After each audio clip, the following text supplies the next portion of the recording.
മലയാള സിനിമയെ നിയന്ത്രിക്കുന്ന മട്ടാഞ്ചേരി മാഫിയയുടെ ഗോഡ് ഫാദർ മമ്മൂട്ടിയാണെന്ന് നിങ്ങൾ കരുതുന്നുണ്ടോ?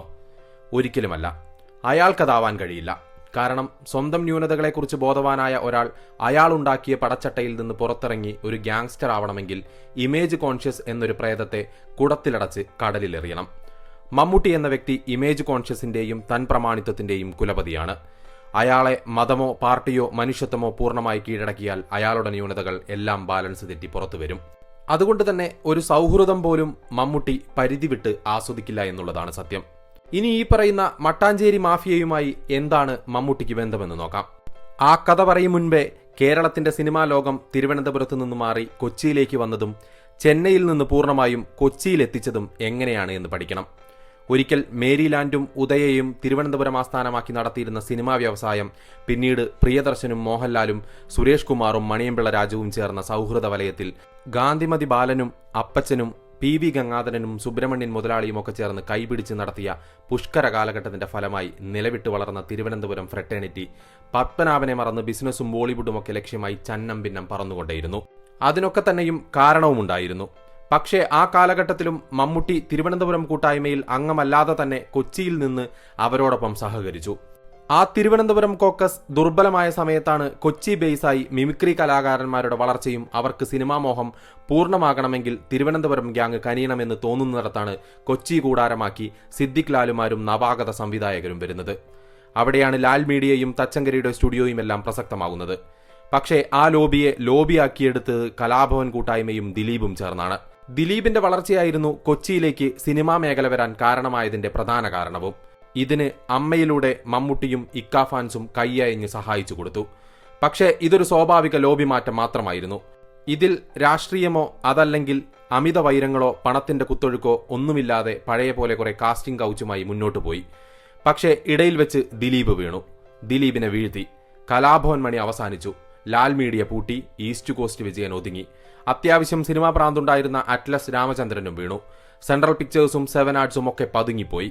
ഈ സമയത്താണ് ഇടതുപക്ഷം പറഞ്ഞു കൊച്ചിയിൽ ചില നവോത്ഥാന തകരകൾ സിനിമയിൽ സജീവമാകുന്നതും അവര് പറയുന്നതും ഛർദ്ദിക്കുന്നതുമൊക്കെ വാരിപ്പടർത്താൻ പ്രമുഖ മാധ്യമങ്ങളിലെയും ഓൺലൈൻ പോർട്ടലുകളുടെയും എഡിറ്റർമാർ മത്സരിക്കുന്നതും. ഭരത് മുരളിയും വേണു നാഗവള്ളിയും ONVയും MTA പോലെയുമുള്ള കൊടികുത്തിയ കമ്മ്യൂണിസ്റ്റുകൾ മലയാള സിനിമാ ലോകത്ത് പട്ടും ചുറ്റി നടക്കുന്ന കാലത്ത് കേട്ട ഇടതുപക്ഷ ചിന്തകളെ എല്ലാം മാറ്റിമറിക്കുന്നൊരു വ്യത്യസ്ത ഇടതുപക്ഷ ധാരകൾ മോളിവുഡിൽ കണ്ടു തുടങ്ങി. അവിടെല്ലാം ചില പ്രത്യേക ജനുസ് ഇടതുപക്ഷങ്ങളും സ്വതന്ത്ര ചിന്തകരും യുക്തന്മാരും ചേർന്ന് പൊളിറ്റിക്കൽ കറക്റ്റ്നസുമായി ഇറങ്ങിത്തിരിഞ്ഞപ്പോൾ അവർക്കെല്ലാം ഒരു പച്ച നിറമുണ്ടായിരുന്നു. ആ പച്ച നിറത്തിന് വേണ്ട ചൂട് നൽകാൻ ഇടതുപക്ഷത്തെ പ്രമുഖരുമുണ്ടായിരുന്നു. ഇവരല്ല, ഇവർക്ക് വേണ്ടി പണമിറക്കാൻ വന്ന പലരെയും നിങ്ങളറിയാതെ പോയിടത്താണ് മട്ടാഞ്ചേരി മാഫിയ തലച്ചോറുകളെ പിടികിട്ടാതെ പോയത്. നോട്ട് നിരോധനത്തിന് മുന്നേ കേരളത്തിൽ ഇൻവെസ്റ്റ് ചെയ്ത 2 വർഷം മാത്രം പ്രായമുള്ള പല കമ്പനികളുടെയും ഡാറ്റാബേസ് എടുത്താൽ അതിലെല്ലാം അത്തറിന്റെ പണമുണ്ടായിരുന്നു. അന്ന് കേരളത്തിലെ അടുക്കള റോള് ചെയ്യുന്ന നടി പോലും കഥ കേൾക്കാൻ ദുബായിൽ പോകുമായിരുന്നു. പിന്നീട് അവർക്ക് ഗോൾഡൻ വിസ നൽകാനും അത് പരസ്യപ്പെടുത്താനുമുള്ള മത്സരവും നടന്നിരുന്നു.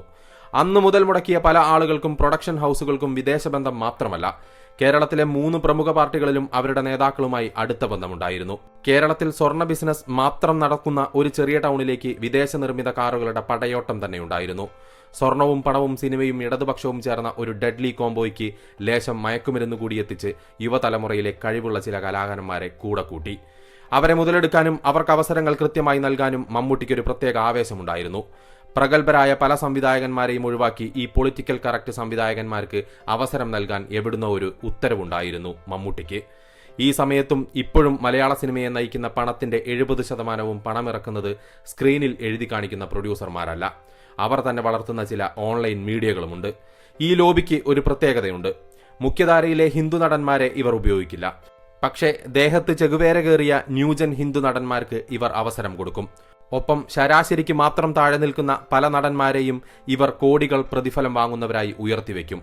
എന്നാൽ മാത്രമേ ചില അക്കൗണ്ടുകൾ ഉപയോഗിക്കാനും പറ്റൂ.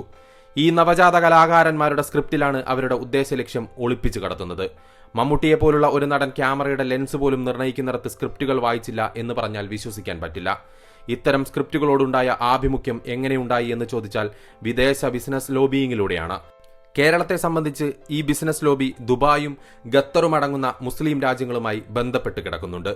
ഇവിടുത്തെ രാഷ്ട്രീയക്കാരുടെ ബിസിനസ്സും ദുബായ് വഴി കേരളത്തിലെത്തുന്നതുകൊണ്ട് തീർച്ചയായും ഇത് നിയന്ത്രിക്കപ്പെടുന്നത് വിദേശത്തുള്ള തീവ്ര ഇസ്ലാമിസ്റ്റുകളാണ്. അതായത് ഹൈജാക്ക് ചെയ്യപ്പെട്ട ഇടതുപക്ഷമാണ് മട്ടാഞ്ചേരി മാഫിയയുടെ ബോസ് എന്ന് പറയുന്നത്. പക്ഷേ ഇവന്മാരുടെ സമയദോഷം കൊണ്ട് ഇവരെ പെട്ടെന്ന് തന്നെ ഡിറ്റക്ട് ചെയ്യാനും വാര്യംകുന്നൻ പോലെയുള്ള പ്രൊജക്ടുകളും കൊണ്ട് തിരിച്ചോടാനും പറഞ്ഞതിന്റെ കലിപ്പിലാണ് ജനഗണമനയിലൂടെയും പുഴുവിലൂടെയും പുറത്തു വന്നത്. ഇന്ത്യ എന്ന ഡീപ് സ്റ്റേറ്റിനെ ഭരിക്കുന്നവർക്ക് ഇതിലെല്ലാം തന്നെയും വ്യക്തമായ ധാരണയുണ്ടായിരുന്നു.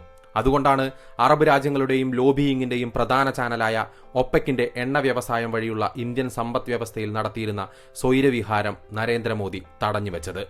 അത് കടക്കൽ വെട്ടിയതോടെ എല്ലാവരും തന്നെയും വെട്ടിലായി. പകരം ഹിന്ദു ബിസിനസ് ലോബിയെ വെച്ച് അറബ് രാജ്യങ്ങളുടെ പ്രമുഖ കമ്പനികളുടെ ഷെയർ വാങ്ങി അവരെ നിയന്ത്രിച്ചു. അതോടെ ഇന്ത്യയിലെ ബോളിവുഡ് തകർന്ന് തരിപ്പണമായി. പൊളിറ്റിക്കൽ കറക്റ്റ്നെസ് മാത്രമല്ല, പൊളിറ്റിക്കൽ ഡിസ്ട്രക്ഷനും വശമുള്ളവർ തകരകളെ അവഗണിക്കുന്നതിന്റെ നെഗളിപ്പിന്റെ ആകത്തുകയാണ് മട്ടാഞ്ചേരി മാഫിയ എന്ന മാഫിയ സംഘം. ഇന്നത്തെ മമ്മൂട്ടി എന്ന് പറയുന്നത് വന്ന വഴിയിൽ സവർണന്മാരും അവർണന്മാരുമായ ഹിന്ദു ജന്തുക്കളുടെ മതവും രാഷ്ട്രീയവും നോക്കാതെയുള്ള പരിശ്രമത്തിന്റെ ഫലമാണ്. ആ ഫലമാണ് വെള്ളിയേട്ടനായി നമ്മുടെ മുന്നിൽ നിൽക്കുന്നത്.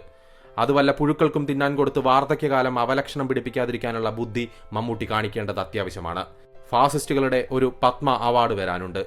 വാങ്ങിവെച്ച് നല്ല കുട്ടിയെപ്പോലെ ജീവിച്ച് മരിക്കുക എന്നുള്ളതാണ് മമ്മൂട്ടിക്ക് മുന്നിൽ ഇനിയുള്ള വഴി.